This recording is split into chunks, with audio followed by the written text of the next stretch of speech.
नमस्कार शिक्षक मित्र हो. आज आपण यू डॅश प्लस या पोर्टलच्या माध्यमातून विद्यार्थ्यांचे अपार आय डी कसे क्रिएट करायचे याबद्दल माहिती घेणार आहोत. सगळ्यांना माहिती आहे की जे आता अपार आय डी हे यू डॅश प्लस मधून विद्यार्थ्यांचे 1ली पासून 12वी पर्यंत सर्व विद्यार्थ्यांचे जनरेट होणार आहेत. तर ते कसे करायचे ते आज आपण या ठिकाणी समजून घेऊया. तर त्याच्या अगोदर अपार आय डी म्हणजे काय ह्याच्याबद्दल आपण थोडंसं माहिती करून घेऊया. तर अपार आय डी हा एक 12 अंकी कोड असणार आहे की जो विद्यार्थ्यांना त्यांच्या सर्व शैक्षणिक क्रेडिट्स म्हणजे त्यांनी त्यांच्या शैक्षणिक जीवनामध्ये जे काही त्यांनी कोणत्या शाळेमध्ये प्रवेश घेतलेला आहे किंवा त्यांचे आतापर्यंत जे स्कोअर कार्ड मार्कशीट असतील किंवा त्यांनी जेवढं काही शैक्षणिक उपलब्धी मिळवली असेल, जेवढे काही सर्टिफिकेट्स असेल किंवा विशेष काही स्किल असेल तर ते सगळे ह्या अपार आय डीच्या माध्यमातून आपल्याला म्हणजे संबंधित यंत्रणेला पाहता येणार आहे.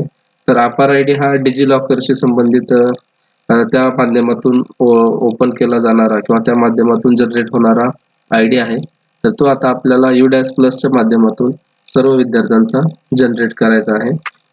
तर त्याच्या अगोदर आपल्याला काही पूर्वतयारी करणं या ठिकाणी गरजेचं आहे. ती पूर्वतयारी अशी आहे की सगळ्यात अगोदर जे आपलं SDMS म्हणजेच यू डॅश प्लसचं विद्यार्थी पोर्टल जे आहे, या यू डॅश प्लसच्या विद्यार्थी पोर्टलवर आपल्याला विद्यार्थ्यांची आधार माहिती अचूक नोंदवणे किंवा ती अचूक असल्याची खात्री करणं आपल्याला गरजेचं आहे. म्हणजे आपण विद्यार्थ्यांची माहिती त्याच्यामध्ये भरलेली आहे, आधार सुद्धा आपण यू डॅश प्लसला नोंदवले. मात्र आधारची जे काही स्पेलिंग असेल, जन्मतारीख असेल, ह्या सगळ्या बाबी अचूक आहेत हे त्या संबंधित विद्यार्थी व पालकांनाही लक्षात आणून त्यांच्याकडूनही ते आपल्याला कन्फर्म करून घ्यायचं आहे. आणि हे सगळं बरोबर असल्यानंतर आपल्याला त्या ठिकाणी दुसरा मुद्दा असा आहे की त्याच पोर्टलवरती आपल्याला विद्यार्थी आधार हे व्हॅलिडेट सुद्धा आपल्याला करायचे आहेत. म्हणजे त्या ठिकाणी व्हॅलिडेट असणं खूप गरजेचं आहे. म्हणजे विद्यार्थ्यांचं व्हॅलिडेट कधी होईल जर आपण ते नाव वगैरे व्यवस्थित असेल.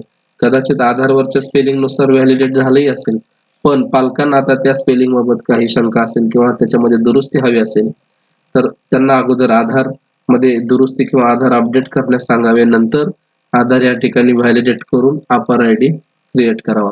म्हणजे आपल्याला सुरुवातीला काय करायचं आहे तर आधार माहिती सर्व विद्यार्थ्यांची नोंदवलेली आहे काही पाहणे, नोंदवून झाल्यानंतर आधार व्हॅलिडेट करून घेणे. यू डॅश प्लस वरती आपण आधार व्हॅलिडेट करत असतो आणि ते सगळं झाल्यानंतर आपल्याला एक पालकांचं संमतीपत्र घ्यायचं आहे. त्याचा नमुना सुद्धा पोर्टल वरती दिलेला आहे किंवा आपल्याला व्हॉट्सअपच्या माध्यमातून मिळाला असेल तर तो नमुना जो आहे तो आपल्याला या ठिकाणी पालकांकडून एक संमतीपत्र घ्यायचं आहे आणि त्या जे संमतीपत्र आहे त्याच्यावर आपल्याला पालकांचं नाव त्या ठिकाणी नमूद करायचं आहे आणि पालकांचा जो काही ओळखपत्राचा पुरावा ते देणार आहेत, म्हणजे आधार कार्ड असेल, पॅन कार्ड असेल, ड्रायव्हिंग लायसन्स असेल, जे काही ते डॉक्युमेंट आपल्याला देतील त्याचा जो नंबर आहे तो सुद्धा आपल्याला अचूक त्या ठिकाणी नोंदवायचा आहे आणि ते सगळं आपण दप्तरी ठेवायचं आहे. म्हणजे पालकांचं संमतीपत्र त्यासोबत त्यांचं ओळखपत्राचा सुद्धा झेरॉक्स आपण आपल्या दप्तरी ठेवणं आवश्यक आहे. आणि मग त्यांचे हे संमतीपत्र, कारण डिजिलॉकरशी संबंधित हा विषय असल्याने डिजिलॉकरला आपण त्यासाठी परमिशन देत आहोत आणि हे करण्यासाठी आपल्याला पालकांचं संमतीपत्र आपल्या दप्तरी असणं गरजेचं आहे. तर आपण या ठिकाणी एक विद्यार्थ्याचं अपार आय डी जनरेट करून बघूया. त्यासाठी आपण आपल्या आता यू डॅश प्लस या पोर्टल वरती जाऊया. आता पुन्हा एकदा मी लॉग इन करतो.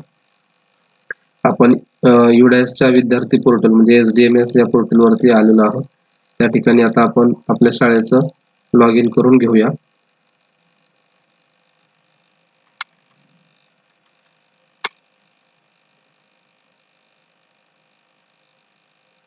लॉग इन झाल्यानंतर आपल्याला अशा प्रकारे आता स्क्रीन दिसत आहे. या ठिकाणी काही गोष्टी सूचना दिल्यात त्या आपण वाचायच्या आहेत. काही काम जर आपलं 23-24 बाकी असेल तर आधी ते करणं अपेक्षित आहे. तर आता आपण डायरेक्ट 24-25 ला जाऊया. या ठिकाणी आपल्याला असा इंटरफेस दिसेल किंवा आपलं हे होम पेज म्हणू शकतो आपण याला. स्कूल डॅशबोर्ड वरती आपले सगळे विद्यार्थी आपल्याला या ठिकाणी दिसत आहे. आता आपल्याला काय करायचं आहे, जर विद्यार्थ्यांचं या ठिकाणी लिस्ट दिसते, त्याच्यानंतर एक नवीन अपडेट आपल्याला दिसते की स्टुडंट नेम अपडेट पण आलेला आहे. जर विद्यार्थ्यांच्या नावामध्ये काही बदल करायचा असेल, आपण टाकताना आपल्याकडून काही चूक झाली असेल तर कशा प्रकारे आपण बदल करू शकतो, कोणकोणत्या माध्यमातून ते सगळी माहिती या ठिकाणी दिलेली आहे. ज्या विद्यार्थ्यांची आपल्याला करेक्शन करायचं आहे त्याचा पेन नंबर या ठिकाणी आपल्याला टाकायचा आहे आणि मग आपल्याला ते बदलता येईल. आणि फक्त एवढं लक्षात ठेवा की विद्यार्थ्याचं जे नाव आहे ते आपल्याला फक्त एकदाच बदलता येणार आहे. आता हे कोणासाठी आहे, जर खरंच एखाद्या विद्यार्थ्याच्या स्पेलिंग मध्ये काही चुका झाल्या असतील किंवा त्याच्यामध्ये दुरुस्ती करायची असेल तर अशा विद्यार्थ्यांसाठी. तर आता आपण जे अपारचं जे पाहणार आहोत त्याच्यामध्ये आपण पहिल्यांदा आपल्याला जिथे जे लिस्ट ऑफ ऑल स्टुडंट्स आहे त्याच्यामध्ये ऍक्टिव्ह स्टुडंट्सला आपल्याला जायचं आहे. आपल्याला जे ऍक्टिव्ह ज्यांचा आधार व्हॅलिडेट झालेला आहे तर आपण बघितलं या ठिकाणी बघा ह्या विद्यार्थ्यांचं आधार या ठिकाणी व्हॅलिडेट झालंय. ज्यांचं आधार व्हॅलिडेट झाले तिथे व्हेरीफाय फ्रॉम UIDAI असं म्हटलेलं आहे. म्हणजे नाव, जन्मतारीख, डेट ऑफ बर्थ हे सगळ्या गोष्टी या ठिकाणी आहे. ज्यांचं उपलब्ध नाही त्यांचं उपलब्ध नाही असंच त्या ठिकाणी आलेलं आहे.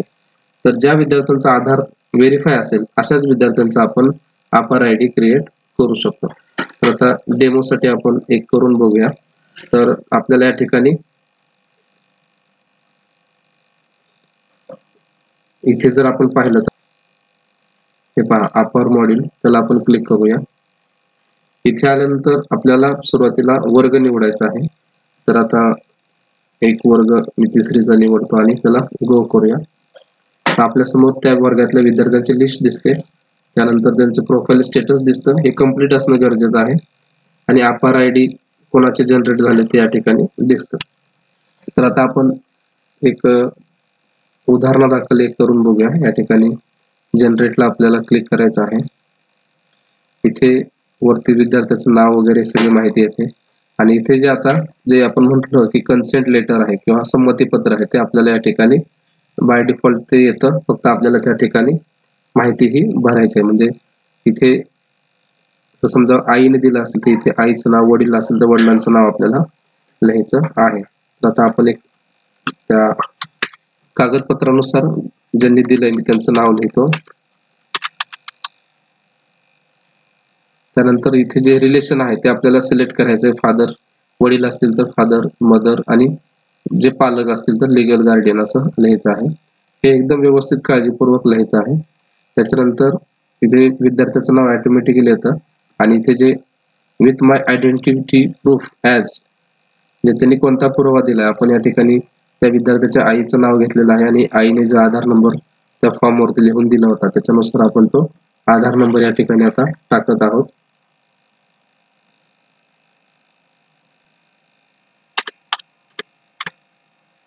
तर या ठिकाणी तो आधार नंबर व्यवस्थित टाकलाय का एकदा खात्री करून घ्यायची आहे. आणि मग खाली थोडस स्क्रॉल केल्यानंतर या ठिकाणी प्लेस ऑफ फिजिकल कन्सेंट या ठिकाणी आपण आपल्या शाळेचं जे ठिकाण आहे ते आपण या ठिकाणी टाकू शकतो. आणि डेट ऑफ फिजिकल कन्सेंट म्हणजे हे संमतीपत्रक आपण कधी भरून घेतलेलं आहे तर ती तारीख आपल्याला या ठिकाणी टाकायची आहे. संमतीपत्र भरून घेतल्याची तारीख आपल्याला या ठिकाणी टाकता येईल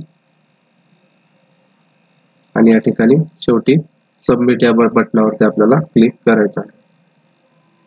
आणि मग एकदा ते परत एकदा विचारते की are you sure you want to generate APAAR ID असं म्हटलेलं आहे. तर कन्फर्म करूया.